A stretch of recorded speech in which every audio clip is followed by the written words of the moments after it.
Vampire सुनते ही आपके मन में क्या आता है? इंसान के रूप में वो लोग जो इंसान का ही खून पीते हैं, जिन्हें धूप में जाने से डर लगता है और वो कॉफिन में सोते हैं। बचपन से हमने मूवीज में यही देखा है, मगर क्या ये सच है? गाइस, आज आगे बढ़ने से पहले हमारी आपसे दिल से एक रिक्वेस्ट है। हम बहुत मेहनत करके आपके लिए एनिमेटेड हॉरर स्टोरीज बना रहे हैं और हमारे कुछ व्यूअर्स ऐसे भी हैं जिन्होंने अभी तक हमें सब्सक्राइब नहीं किया है। गाइस, अब और देरी नहीं, बस सब्सक्राइब बटन पर क्लिक करना है, एकदम फ्री है। चलो साथ करते हैं। 3, 2, 1 डन। कर दिया ना? पक्का ना? चलिए फिर शुरू करते हैं आज की कहानी। 1985 फ्लोरिडा में रहने वाले कुछ टीनेजर्स एक दिन पुलिस स्टेशन पहुंचे अपनी एक दोस्त की मिसिंग रिपोर्ट लिखवाने। उनका दावा था कि उनकी दोस्त सारा कल उनके साथ घूमने जाने वाली थी, मगर वो डिसाइडेड टाइम पर अपने दोस्तों से मिली ही नहीं और पिछले दिन से उसका फोन भी बंद आ रहा है। किसी को नहीं पता कि वो अचानक कहां गायब हो गई। पुलिस अभी रिपोर्ट दर्ज ही कर रही थी कि पुलिस स्टेशन में एक अजीब सा कॉल आया। फोन पर किसी के रोने और चीखने की आवाजें आ रही थीं। बार बार पूछने पर भी पुलिस को कोई जवाब नहीं मिला, तो उन्होंने नंबर ट्रेस किया और वो मामले का पता लगाने निकल पड़े। फोन ट्रेस करते करते वो फ्लोरिडा से कई किलोमीटर दूर आ गए थे, मगर फोन की एग्जैक्ट लोकेशन अभी भी पता नहीं लग पा रही थी। तभी पुलिस वैन में बैठे दो ऑफिसर्स, ब्रैड और डेरेक, ने रोड साइड पर किसी को गिरा हुआ देखा। वो दोनों वैन से उतरे और उस बेहोश इंसान की तरफ बढ़े। वो बेहोश लड़की और कोई नहीं बल्कि सारा थी। उसके दोस्तों ने रिपोर्ट दर्ज कराते हुए उसकी एक फोटो भी पुलिस को दी थी, जिसकी वजह से उन ऑफिसर्स ने उसे तुरंत पहचान लिया। सारा का शरीर नीला पड़ रहा था और उसकी लेफ्ट आर्म से खून भी निकल रहा था। पुलिस ने उसे उठाया और जल्द से जल्द हॉस्पिटल ले गए।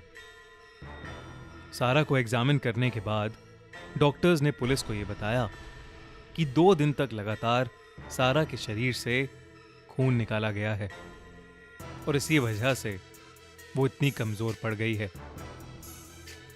पहले तो ये केस किडनैपिंग और क्राइम से रिलेटेड लग रहा था, मगर फिर डॉक्टर्स ने कुछ ऐसा बताया जो सुनकर सब दंग रह गए।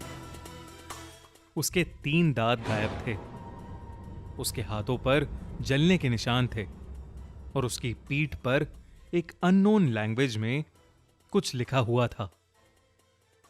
ये सब देखने के बाद ब्रैड और डेरेक को विश्वास हो चुका था कि सारा को किसी बहुत ही डेंजरस ग्रुप ने किडनैप किया था। ब्रैड ने अपने साथी डेरेक को सारा के कपड़ों से मिले सैंपल्स दिए और उससे जितनी भी इंफॉर्मेशन निकल सकती थी डेरेक को निकालने को कहा। ब्रैड खुद भी उसी रात इन्वेस्टिगेशन के लिए निकल गया था। गाइस, अब ऑनलाइन शॉपिंग करने पर पाएं ढेर सारा कैशबैक गो पैसा ऐप से। बस गो पैसा ऐप पर साइन अप करें, अपनी मनपसंद ग्रोसरी या कोई प्रोडक्ट सिलेक्ट करें और पहुंच जाएं फ्लिपकार्ट जैसी ई-कॉमर्स ऐप पर। प्रोडक्ट परचेज करते ही आपके गो पैसा वॉलेट में पैसे क्रेडिट भी हो जाएंगे। फिर वहां से आप डायरेक्ट अपने अकाउंट में पैसे विड्रॉ कर सकते हैं। इतना ही नहीं, अपने दोस्तों को रेफर करके आप उनकी अर्निंग का 10% भी कमा सकते हैं। तो दोस्तों, आज ही डाउनलोड कीजिए गो पैसा ऐप। तकरीबन 1 घंटा गाड़ी चलाने के बाद वो शहर से दूर जंगल में पहुंच चुका था। उसे वो जगह मिल गई जहां सारा उन्हें मिली थी। वो उसी रास्ते पर और आगे जाने लगा, लेकिन थोड़ी देर बाद ब्रैड वहीं पहुंच गया जहां से उसने चलना शुरू किया था। उसे कुछ समझ नहीं आ रहा था कि आखिरकार उसके साथ ये सब क्या हो रहा है। तभी उसे दिखा कि खून से लथपथ कुछ अजीब से दिखने वाले लोग उसकी गाड़ी के पास आ रहे हैं। उन सभी के चेहरे बहुत भयानक लग रहे थे और वो धीरे धीरे ब्रैड की तरफ बढ़ रहे थे। ब्रैड बहुत डर गया था। उसने हड़बड़ा के पीछे वाली सीट से अपनी गन उठाई और उन लोगों की तरफ तानी, मगर वो ये देखकर शॉक हो गया कि अब वहां कोई था ही नहीं। लेकिन वो वहां से निकल पाता उससे पहले ही उसे बहुत तेज नींद आने लगी, मानो किसी ने उस पर कोई जादू कर दिया हो। कुछ देर बाद जब ब्रैड की नींद खुली तो वो एक टेबल से बंधा हुआ था। उसके हाथ में एक पाइप लगा था जिससे उसके शरीर का खून एक बोतल में ट्रांसफर हो रहा था, और उसके सामने एक लड़का और लड़की बैठे थे। वो दोनों नॉर्मल इंसानों जैसे लग रहे थे। नॉर्मली आपस में बात कर रहे थे और खाना खा रहे थे, मगर उनके खाने के पास एक बोतल पड़ी थी जिसमें खून भरा हुआ था, और वो दोनों उसे बारी बारी करके पी रहे थे। ब्रैड ये देखकर चौंक उठा और समझ गया कि वो दोनों शायद वैम्पायर्स हैं। ब्रैड ने अपनी नजर घुमाई तो उसने देखा कि उस कमरे में कुछ काला जादू करने का सामान पड़ा है। वहीं ढेर सारे दांत पड़े हैं जो कि काली शक्तियों को खुश करने का जरिया होते हैं। उसे अब सब कुछ समझ आ चुका था, ये भी कि सारा को भी इन्हीं लोगों ने पकड़ा होगा। रात आते आते ब्रैड के शरीर में बिल्कुल ताकत नहीं बची थी, मगर फिर भी हिम्मत करके उसने किसी तरह अपने हाथों की रस्सी खोली और उस घर से भाग निकला। बाहर निकलकर उसे एक फोन बूथ दिखा जहां से उसने पुलिस स्टेशन कॉल किया, और लकीली फोन डेरेक ने उठाया। ब्रैड उसे सब कुछ बताया जा रहा था, लेकिन डेरेक को ब्रैड की आवाज ही नहीं आ रही थी, बल्कि उसे किसी के रोने और चिल्लाने की आवाज आ रही थी। डेरेक ने उस फोन कॉल को ट्रेस किया और वो उसी रास्ते पर निकल गया। कुछ ही दूर जाकर उसे ब्रैड दिखा। वो उसी जगह गिरा पड़ा था जिस जगह उन्हें सारा पड़ी मिली थी। डेरेक ब्रैड को तुरंत हॉस्पिटल लेकर गया, लेकिन कुछ ही पलों में ब्रैड ने दम तोड़ दिया। उधर सारा भी ज्यादा दिन बच नहीं पाई और खून की कमी से उसकी भी मौत हो गई।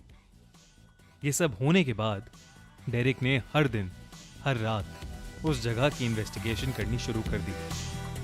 कुछ समय बाद उसे जंगल के बीचों बीच एक कच्चा सा घर मिला जिसके बाहर एक टूटा हुआ फोन बूथ भी था। उस घर में कोई नहीं था। डेरेक और उसकी टीम ने जब उस घर की तहकीकात की तो उन्हें पता चला कि इन सब के पीछे एक सीक्रेट वैम्पायर्स का ग्रुप था जो कि इंसानों का खून पीकर अपने आप को जिंदा रखने की कोशिश कर रहे थे, और ये सब करने के लिए वो काले जादू का इस्तेमाल कर रहे थे। उस दिन के बाद फ्लोरिडा में कोई ऐसे केसेस तो नहीं आए, लेकिन वैम्पायर्स के ऐसे कई किस्से हैं जो पूरी दुनिया में फैले हुए हैं। ये कहानी एक सच्ची घटना पर आधारित है, लेकिन क्या आप वैम्पायर्स में विश्वास रखते हैं? कमेंट्स में हमें जरूर बताइए। तो दोस्तों, आज ही डाउनलोड कीजिए गो पैसा ऐप और पाइए ढेर सारा कैशबैक किसी भी तरह की ऑनलाइन शॉपिंग पर, फिर चाहे वो आपकी ग्रोसरी हो या कोई भी product. Link in the description. Download now. और अगर आपको ये कहानी अच्छी लगी तो हमारा चैनल खूनी मंडे जरूर सब्सक्राइब करें